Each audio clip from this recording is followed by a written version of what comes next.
जी अस्सलाम वालेकुम। मेरा नाम सैयद तैमूर बुखारी है और मैं रीड जैसे को खुशामदीद कहता हूँ। जैसा कि आपको मालूम है कि आज सीएसएस 2027 का रिजल्ट आया और मेरे साथ हैं जी मेरे साथ हैं वो लोग जिनको मैंने सीएसएस 2027 के अंदर तैयारी करवाई और फिर हमने उसका जीवन सेशन भी लिया, फिर हमने इंटरव्यू की तैयारी की और फाइनली जो है हम इस सीट पे आए। तो इसी के साथ ही मैं आपको देने लगा हूं सीएसएस 2027 का रोड मैप। आप जहां पर तैयारी करना चाहते हैं मेरे पास घर बैठ के, लेकिन मैं आपका इंतजार कर रहा हूं उस दिन के लिए कि जब आप मेरे साथ इस सीट पे बैठे हो और मैं ये अनाउंस करूं कि आज सीएसएस 2027 का रिजल्ट आया फाइनली और मेरे साथ हैं आप।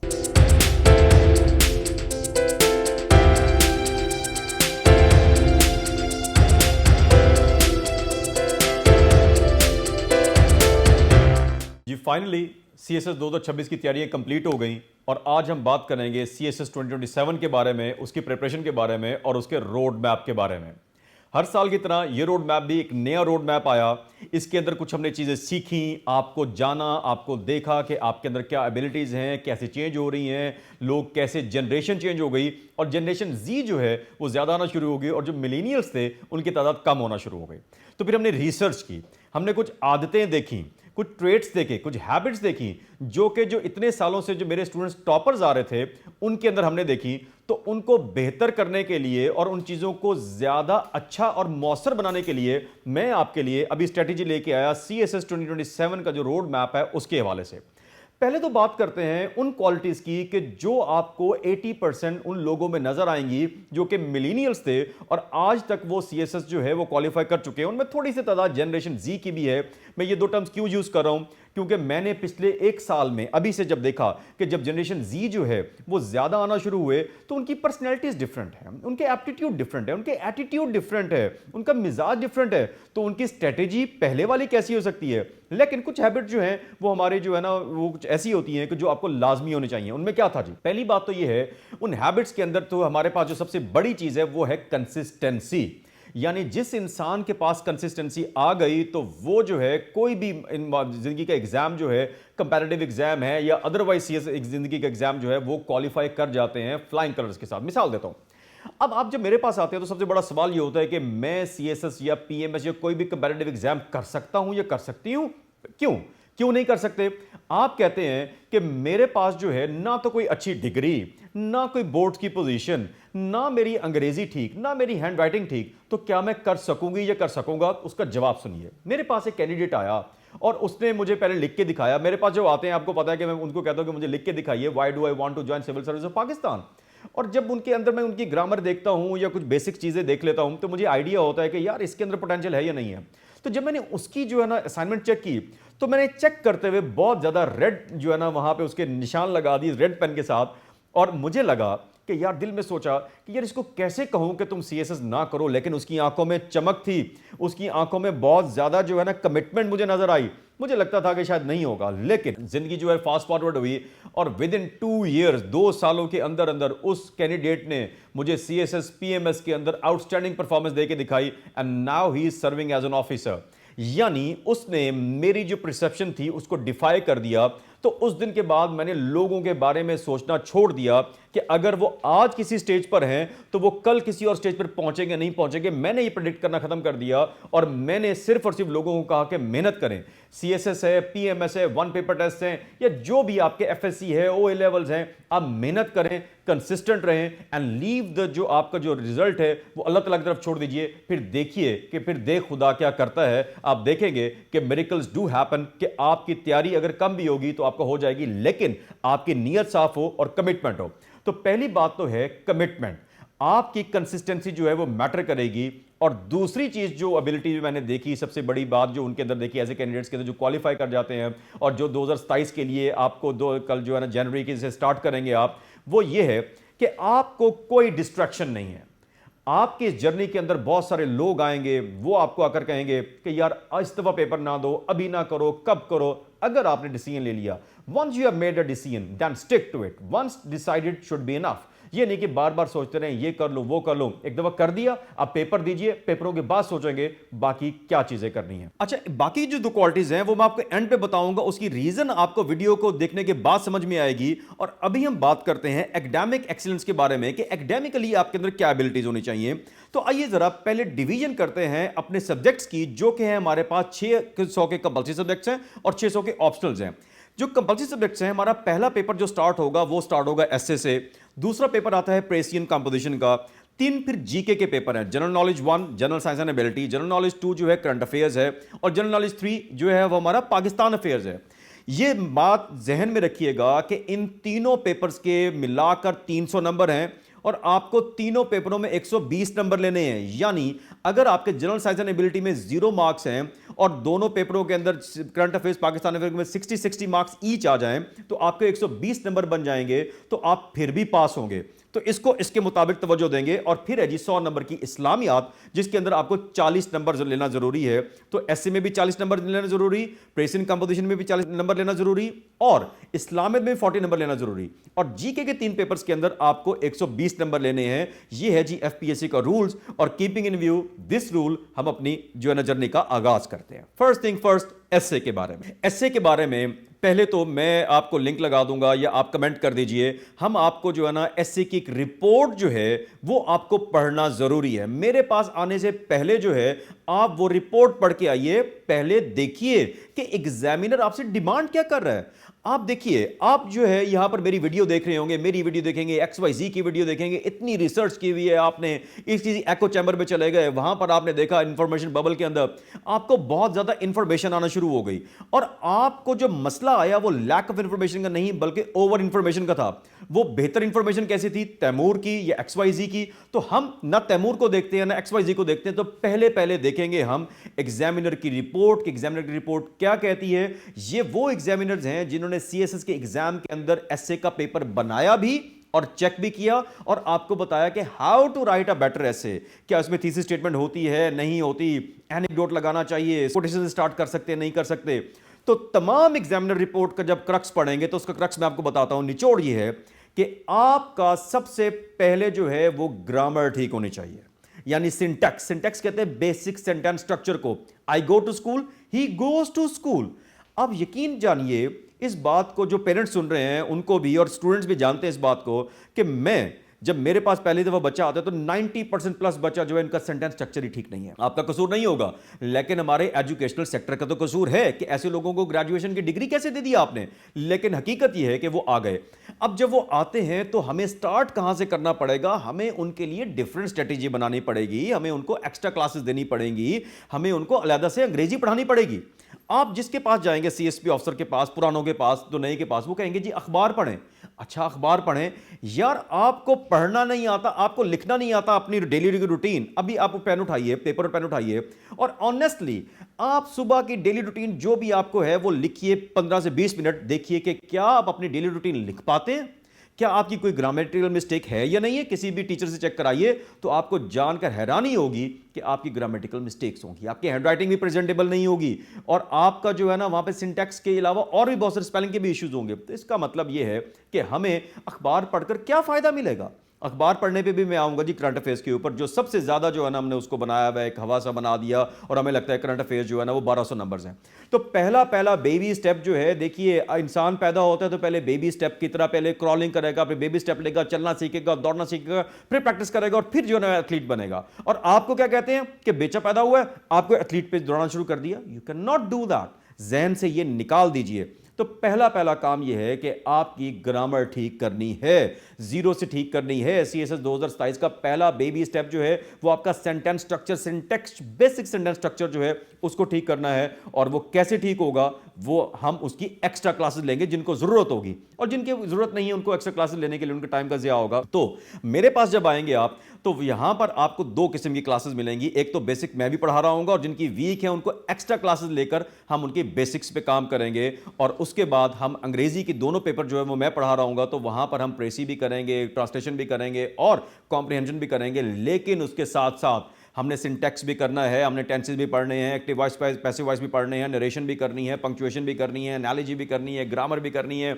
और जो है ना पीरियड वर्ड्स इडियम्स वो आप याद करेंगे। यानी ये तमाम चीज़ें अगर आप करेंगे तो उसके बाद ही आप एक बेहतर अटेम्प्ट की तैयारी के स्टार्टिंग पॉइंट पे आएंगे। मैं दोहराता हूं, ये आपका इब्तदाइया होगा।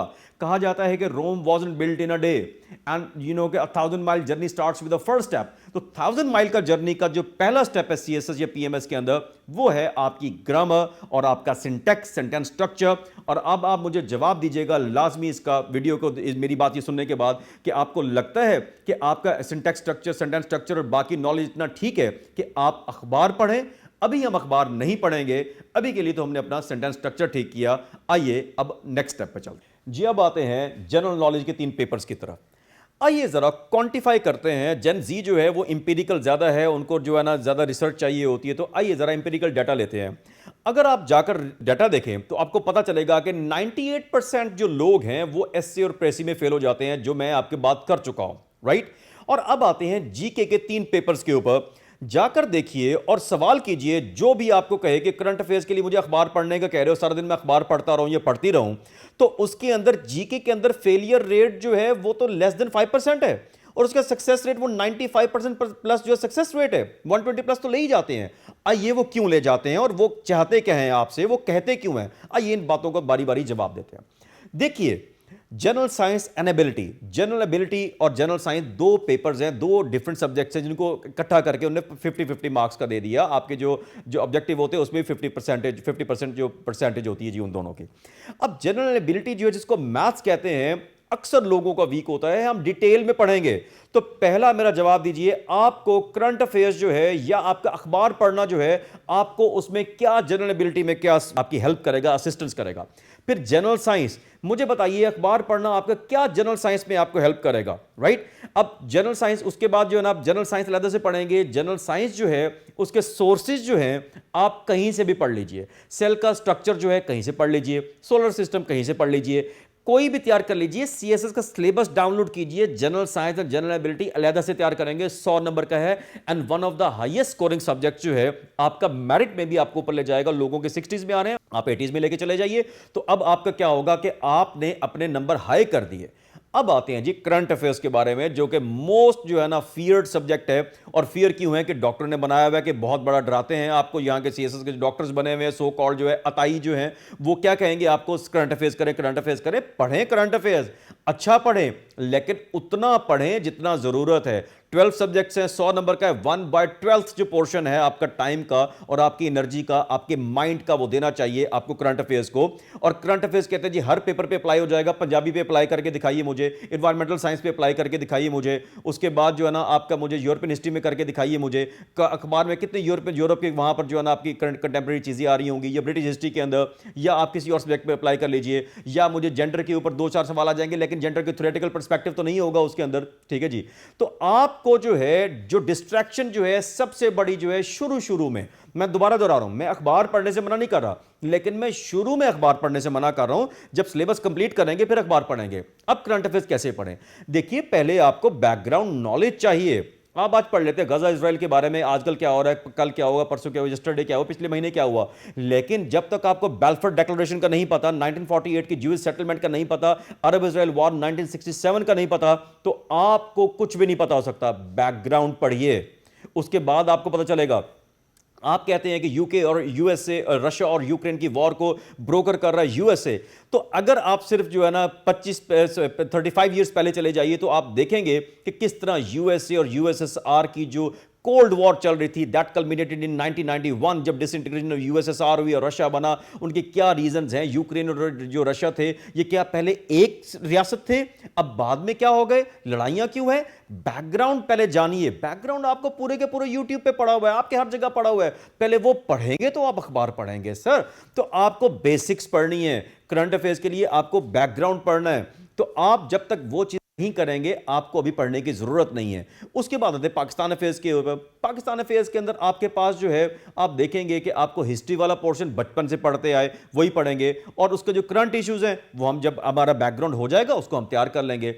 अब आते हैं, अब इस बात पे नोट कर लीजिएगा, जाकर डाटा वेरीफाई कीजिए कि कितने लोग 120 मार्क्स लेने में नाकाम रहे और कितने लोग जो हैं फेल हुए या पास हुए इस जीके के अंदर। तो अगर 90% प्लस लोग पास हुए हैं जीके के अंदर, तो आपको भी उतना ही डरने की जरूरत है जीके के पेपरों से, स्पेशली करंट अफेयर से, ना कि जितना कि आप उसको 90% अपना डर उसके ऊपर तारी कर लें। अब आते हैं इस्लामियात पे। Islamiyat again it's a very contentious issue to be discussed in CSS के एग्जाम, क्योंकि लास्ट ईयर एग्जाम के अंदर 2025 के अंदर आउटस्टैंडिंग स्टूडेंट्स जो थे, जिनको मैं समझता था कि वो टॉप पोजीशंस में आएंगे, उनको 2 नंबरों से, 4 नंबरों से, 8 नंबरों से फेल कर दिया गया इस्लामिक के पेपर के अंदर, और अगर सिर्फ पास भी होते तो वो टॉप पोजीशंस में होते। जब ये फेल हुए कैंडिडेट्स, तो उन्होंने अपने आप को क्वेश्चन करना शुरू कर दिया कि मेरे अंदर कोई गलती, और गलती उनके अंदर थी या नहीं थी उस पर हम बाद में बात करते हैं। लेकिन इस्लामियत में क्या मसला है कि आपके सोर्सेज बहुत ज्यादा जो है आप उनको गलत देखना शुरू कर देते हैं। फर्ज कीजिए, एक किताब है, उसमें कोई रेफरेंस गलत लिख दिया गया, सूरह मायदा को सूरह तो निसा लिख दिया गया, गलत टाइपों से, लेकिन कैंडिडेट ने जब पढ़ा और उसको सूरह मायदा को सूरह जो है ना अंबिया लिख दिया, गलती से लिख दिया, या हजूर पाक सल्लल्लाहु अलैहि वसल्लम की सीरत तैयबा से कोई वाकया मिस कोट कर दिया क्योंकि किताब में कोई टाइपोग्राफिकल मिस्टेक से हो गया, तो ओनस आप पे है सर। एग्जामिनर देखेगा कि इस बच्चे को आता नहीं है, तो पहले तो ओरिजिनल सोर्सेज पे जाइए, ओरिजिनल सोर्सेज देखिए इस्लामियत के हैं क्या।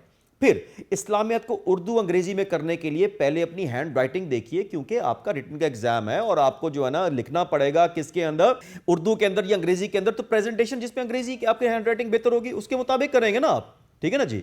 तो जब तक हम उसको ठीक नहीं करेंगे, हम उसको, अब जब आपका अलाइन नहीं होगा माइंड उसके हैंडराइटिंग के साथ, प्रेजेंटेशन के साथ, तब तक आप एक अच्छी प्रेजेंटेशन नहीं दे सकते।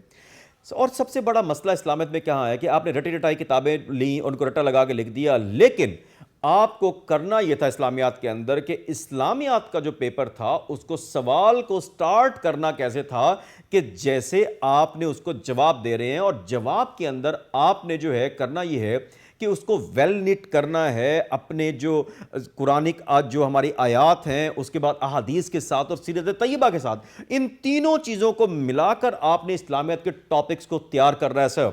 आपको टॉपिक पता है कि नमाज के बारे में आप कुरान से भी लेंगे, अहादीस से भी लेंगे, सीरत तैयबा से भी लेंगे। आपको पता चलता है कि मकारे में इखलाक वाला जो है, कुरान ने मकारे में इखलाक के बारे में क्या कहा, उसके बाद सीरत तैयबा में जो मुजस्सिम हैं कुरान के, जो भी बताई गई थ्योरी जो बताई गई, तो हजूर पाक सल्लल्लाहु अलैहि वसल्लम ने प्रैक्टिकल करके बताया, वो कहां कहां पे आया, उसके बारे में हजूर पाक सल्लल्लाहु अलैहि वसल्लम ने अहादीस कौन सी कही है। तब जाकर हमारा जो इस्लामियत का पेपर होगा कंप्लीट, तो हम इस्लामियात के पेपर में पढ़ेंगे, डरेंगे इधर भी नहीं, अच्छी तहकीक के साथ पढ़ेंगे और ज्यादा टाइम लगाएंगे। क्योंकि अगर इस्लामियात में 32 मार्क्स आए या 36 मार्क्स आए, तो हमारे बेशक टॉपर वाले नंबर होंगे, मल्टीप्लाई बाय 0 हो जाएंगे। फिर मैं दोहरा रहा हूं, जाकर खुद देखिए, जेनजी वाले और मिलेनियल भी जाकर देख लीजिए इंपेरिकल डाटा कि कितने लोग एसए में फेल हुए, परसेंटेज कितनी, परसेंटेज प्रेसी में फेल हुई, कितने परसेंटेज 300 के जो जीके है उसमें फेल हुए, और कितनी परसेंटेज जो है इस्लामियत में लोग फेल हुए। तो अब यहां पर हम रैप अप करते हैं कंपलसरी, और अब अगला हिस्सा जो है हम चलते हैं ऑप्शनल्स के बारे में। अच्छा जी, अब जो है ऑप्शनल की बात करने से पहले एक जरूरी बात, आइए जरा फिर कोई डाटा का एनालिसिस करते हैं। इस साल जो है मेरे पास तकरीबन, कोई पिछले साल जो थे तकरीबन 500 लोग मेरे पास आए तैयारी करने के लिए, और उसमें से रिटन के अंदर तकरीबन कोई 60-70 जो थे वो रिटन में क्वालिफाई कर गए। अब आप देखें, अगर डाटा जाकर देखें तो एफपीएससी का जो पासिंग परसेंटेज है रिटन के अंदर वो है अराउंड 2 to 3%, और मेरे पास जो पास हुए वो तकरीबन थे 16 to 20%। अच्छा, अब आप कहेंगे ये नंबर भी लेस है, हालांकि अल्हम्दुलिल्लाह we have the best passing percentage number, that too with toppers in the range. अच्छा, अब आप कहेंगे यार ये भी कम है, तो मैं आपको एक और इंटरेस्टिंग फैक्ट बताता हूं। आज हम जो है ना मॉक देने जा रहे हैं, तो अब अगर देखिए कि अगर इस साल के जितने बच्चे आए मेरे पास, तो उसमें से मॉक देने कितने आ रहे हैं मेरे पास, यानी जो फ्रैक्शन जो थी तकरीबन 50% जो है वो मॉक देने आ ही नहीं रहे। तो यानी मैंने अपनी जो है वो 50% में निकाल दूं तो मेरी क्या हो गई, 40-50% हो गई मेरी पासिंग परसेंटेज जो है। और फिर अगर मैं देखूं कि इनमें से पास कितने परसेंट हुए टोटल में से, तो वो बन जाएंगे तकरीबन कोई मेरे पास जो है अच्छे कैंडिडेट निकल आएंगे तकरीबन कोई 70-80%। वो कैसे हुआ, तो वहीं पर चलते हैं कि ये वो लोग थे जिनको, जो मैंने शुरू में बताया, कमिटेड थे, कंसिस्टेंट थे, और वो बहुत ज्यादा जो है वर्कोहॉलिक भी थे। आइए जरा, हर साल हर मंथ के अंदर मेरे पास स्टूडेंट्स आते हैं, आप आकर देखिए, और मैंने अपने स्टूडेंट्स को गवाह भी बनाया हुआ अपने साथ कि आप आकर देखिए कि पहले दिन हमारी जो पॉपुलेशन है क्लास की कितनी है, दूसरे दिन कितनी है, करते करते चांद की तरह घटते घटते घटते जो है वो क्या हो जाती है, बिल्कुल वेन हो जाती है, बिल्कुल ही कम हो जाते हैं। और हर सेशन के अंदर मुझे 2-4 ऑनलाइन में से 2-4 जो है ना मुझे मिलते हैं, जो ऑन कैंपस में से मॉर्निंग इवनिंग के मिला के। तो हर महीने अगर मैं 5-7 करता जाऊं तो मेरे एंड पे क्या हो जाएंगे, 60-70 लोग इकट्ठे हो जाते हैं, और 60-70 में से जो है तकरीबन कोई 80-90% जो है क्वालिफाई कर जाते हैं। तो अब आप मुझे परसेंटेज बताइए कि कितने परसेंट लोग पास हुए। 2% तो एफपीएससी का रेट था। ओवरऑल अगर मैं देखूं, जिनका आप कहते हैं कि आप उनका नाम नहीं लेते कि इतने ज्यादा लोग फेल हो गए, अब मैं उनकी रिस्पॉन्सिबिलिटी लूं या ना लूं, या आप मुझे बताइए कि कितने परसेंट लोग पास हुए, कि जो मेहनत कर रहे थे उनमें से भी कुछ लोग फेल हुए। वो अगले टर्म में हो जाएंगे, उससे अगले टर्म में हो जाएंगे, और रब ने नहीं लिखा तो कभी भी नहीं हो पाएंगे। लेकिन उनमें से जो मेजॉरिटी है 80-90% जो है वो लाजमी तौर पर पास होंगे, और रिजल्ट्स आपके सामने हैं ओवर द ईयर्स। जी, ऑप्शनल्स के बारे में। जी, ऑप्शनल्स के बारे में पहले तो मेरी एक वीडियो है यूट्यूब के ऊपर, हाउ टू के ऑप्ट योर ऑप्शनल सब्जेक्ट जो है सीएसएस के अंदर, वो जाकर डिटेल में देखिए तो आपको डिटेल के अंदर आइडिया हो जाएगा कि ऑप्शनल को सिलेक्ट करना वन टाइम डिस्कशन नहीं है। ये नहीं है कि अगर मैं यहां पर कोई ऑफर कर रहा हूं कोई सब्जेक्ट जो है, मैं कहता हूं कि मैं पॉलिटिकल साइंस पढ़ा रहा हूं या मैं जो है ना ज्योग्राफी पढ़ा रहा हूं, तो आप आइए ज्योग्राफी रख लीजिए और मैं बड़ा अच्छा पढ़ाऊंगा ना। आपको वो वीडियो देखनी है और देखना है कि कौन से सब्जेक्ट जो हैं कैसे रखने हैं, आपका एप्टीट्यूड, एटीट्यूड और स्कोरिंग ट्रेंड जो है सारी चीजें मैटर करती हैं। वो वीडियो देखकर अपने सब्जेक्ट को सिलेक्ट कर लीजिए। अब आते हैं जी, मैं मेजर मोटी मोटी बातें करता हूं यहां पे ऑप्शनल्स के हवाले से। पॉलिटिकल साइंस या आईआर, मेरे पास जो है जिस साल पॉलिटिकल साइंस फ्लॉप था उस साल पॉलिटिकल साइंस के टॉपर्स आए, जिस साल पॉलिटिकल आईआर फ्लॉप था उस साल आईआर के साथ टॉपर आए। पिछले साल जो है टॉपर्स देख लीजिए, अभी जो 2023-4 का रिजल्ट आया था, आप जाकर देखिए कि इंडो पाक जो था वो लोएस्ट स्कोरिंग सब्जेक्ट था, but one of my students she scored 3rd position with Indo पाक हिस्ट्री। अब जाकर देखिए कि किस तरीके से जो है इस तरह के लोग जो है तैयारी जो है अच्छी जो है वो डिफाई कर देती है आपके स्कोरिंग ट्रेंड्स को भी। और याद रखिएगा, स्कोरिंग ट्रेंड एक सब्जेक्ट पे लागू होगा, 2 पे, 3 पे, सारों पे लागू नहीं हो सकता। आप एक अच्छे सब्जेक्ट सेलेक्ट कर लीजिए और उनके अच्छे रिसोर्सेज देखिए। मार्केट के अंदर किताबें बहुत सारी होंगी और आपको यह देखना है कि अच्छी किताबें कौन सी हैं। आप जाकर पहले सीएसएस का जो सिलेबस है वो डाउनलोड कीजिए सर। फिर देखिए कि पॉलिटिकल साइंस क्या कहता है, इंटरनेशनल रिलेशंस क्या कहता है, फिर आप देखिए कि एंथ्रोपोलॉजी क्या कहती है, साइकोलॉजी क्या कहती है, आपको पंजाबी क्या कहती है, ग्रुप्स के अंदर जेंडर स्टडीज क्या है, एनवायरमेंटल साइंस क्या है, आपको लॉ के अंदर इंटरनेशनल लॉ भी है, आपको मर्केंटाइल लॉ भी है। जाकर पहले अब मेरी वीडियो देखिए, फिर इनका सिलेबस देखिए, सिलेबस देखिए, उनको पढ़ने की कोशिश कीजिए। फर्ज कीजिए हिस्ट्रीज है, अब मैं कौन सी हिस्ट्री रखूं? इंडो पाक भी है, इस्लामिक भी है, यूरोपियन भी है, ब्रिटिश भी है, आपके पास ये डिफरेंट हिस्ट्रीज है, मैं कौन सी रखूं? तो आप जाइए हिस्ट्रीज पढ़िए, थोड़ा सा जाकर उनको इलैबोरेट करके पढ़िए, जहां पर आपको इंटरेस्ट हो वो हिस्ट्री रख लीजिए। मेरे पास आइए, मैं आपको बहुत अच्छी तैयारी करवा दूंगा। याद रखिएगा, मेरे पास इंडो पाक हिस्ट्री के अंदर मेरी स्टूडेंट थी डॉक्टर आसफा सलीम। जब लोग 90% प्लस जो थे यूएस हिस्ट्री के अंदर फेल हो गए, तो शी स्कोर्ड 64, 60 और 60 के 60 plus marks, one of the highest marks. जब 90% लोग फेल हो रहे थे, उन्होंने डिफाई कर दिया क्योंकि एक तैयारी अच्छी की हुई थी। तो आप आकर देखिए, उन टॉपर्स के पेपर्स देखिए, चीजें देखिए कि आप उनकी तैयारी कैसे करेंगे। अच्छा, अब यहां पर आप लोगों का एक सवाल आएगा कि सर क्लस्टर बेस्ड सिस्टम आने वाला है, एज बढ़ने वाली है, प्लीज पहली बात तो यह है उन सारे ग्रुप्स को छोड़ दीजिए। वाई, मैं आपको बताता हूं। देखिए, आपने अक्सर देखा होगा कि जो आपके पीएमएस के रिस्पेक्टिव प्रोविंसेस के जो टॉपर्स हैं या क्वालिफायर्स हैं, वो वही हैं जिन्होंने सीएसएस भी क्वालिफाई किया हुआ। तो मतलब क्या हुआ कि उनके सब्जेक्ट तो डिफरेंट हैं।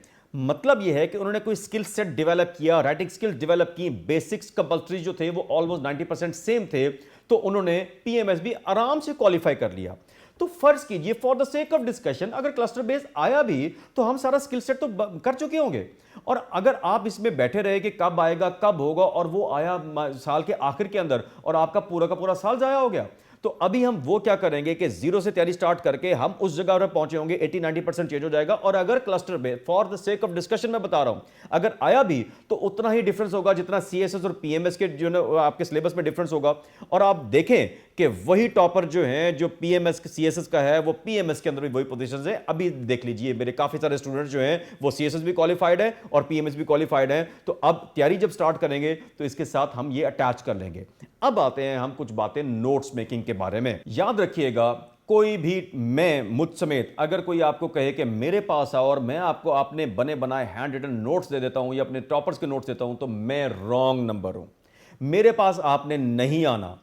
आपने जाना किसके पास है कि जो आपको कहे, या मैं आपको यह रिकमेंड करता हूं कि आपने अपने नोट्स बनाने हैं। अगर आपने टॉपर्स के नोट्स बनाने हैं, आप टॉपर नहीं बन सकेंगे, आप उसकी फोटोकॉपी बन जाएंगे, नीचे कहीं चले जाएंगे।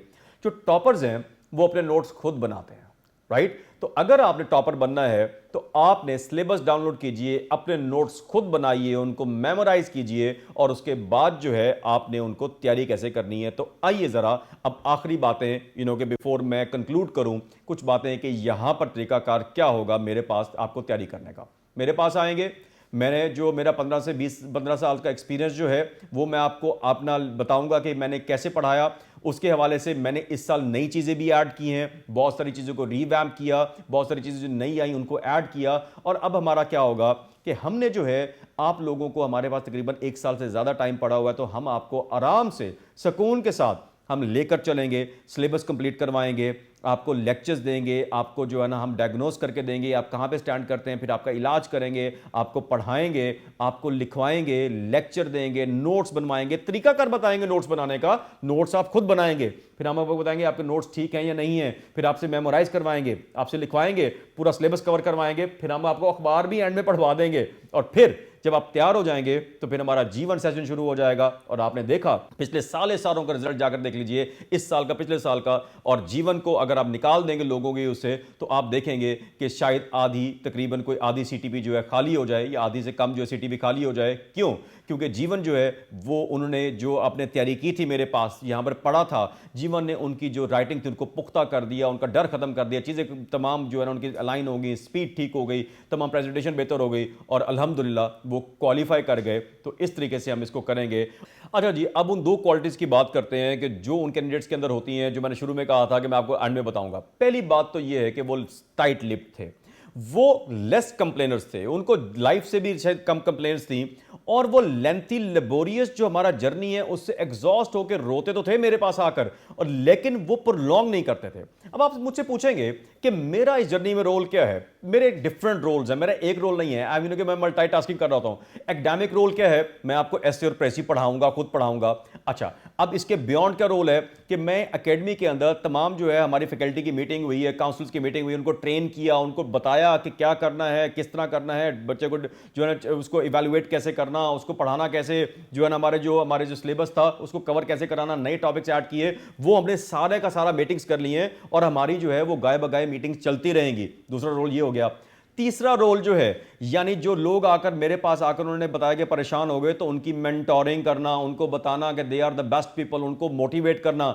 याद रखिएगा, आजकल के दौर के अंदर सबसे ज्यादा जो मसला मुझे देखने में आता है, पढ़ाने में तो शायद मैं इतना अच्छा ना हूं, लेकिन मैं आपको मोटिवेट इस बात पर रखता हूं क्योंकि आपने हारना नहीं है, रुकना नहीं है। तो मेरा ये रोल जो है आपको पुश करते रहना, और आखिर तक आपको धक्का दे के आना, एग्जामिनेशन हॉल में बिठा के आना कि आप ये कीजिए। और आप मेरे तमाम स्टूडेंट जो हैं वो जाकर उनको जो है ना ये एहसास होता है कि जब वो पेपर में होते, बैठे होते हैं, तो मेरे आवाज, मेरी जो बातें हैं उनके कानों में एको कर रही होती हैं, गूंज रही होती हैं। तो मैं भी आपसे यही चाहूंगा कि जब आप मेरे पास आएंगे यहां पर, और फिर कोई जो इवैल्यूएशंस के लिए भी आते हैं मेरे पास, मैं सिर्फ आपकी अंग्रेजी की चीजें इवैल्यूएट नहीं कर रहा होता, बल्कि सारे पेपर्स इवैल्यूएट कर रहा होता हूं।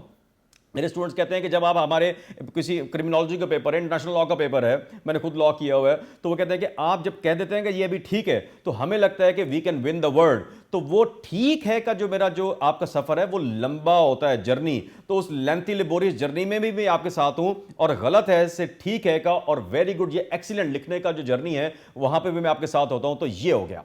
और इससे अगला स्टेप जो है, उन स्टूडेंट्स की लाइफ के अंदर डिस्ट्रैक्शंस जो है यार वो बहुत कम थी। वो एक तो टाइट लिट कंप्लेनर्स कम थे, उन्होंने जो है अपने जो है डिस्ट्रैक्शंस कम रखी हुई थी। वो वेडिंग्स पे जाते थे, पार्टीज पे जाते, ब्रेक्स भी लेते, लेकिन अननेसेसरी चीजें नहीं करते थे। आप ग्रुप स्टडी के अंदर बैठे हुए हैं, अननेसेसरी ना ग्रुप्स का हिस्से हैं कि फलां रिफॉर्म्स आ रही हैं जी, फलां जो है ना मैं ये कर लिया जी, फलां करंट अफेयर्स फलां। वो यहां पर आए, आंखें बंद की, चुप करके पढ़ते रहे खामोशी से, और सक्सेस जो थी उसने इतना शोर मचाया कि पूरे पाकिस्तान को पता चल गया और बियॉन्ड पाकिस्तान भी गई कि उन्होंने क्या कर लिया। आप उनको नहीं जानते होंगे और आप देखेंगे कि जितने शोर मचाने वाले कैंडिडेट्स होते हैं वो लेस लाइकली टू पास होते हैं, और जितने खामोश और कंसिस्टेंट, कमिटेड और राइट डायरेक्शन के अंदर लोग होते हैं वो हाईली लाइकली टू पास होते हैं। और इसके साथ ही I wish you good luck and I wish you a happy new year 2026 and I wish you a clear and right journey for CSS 2027.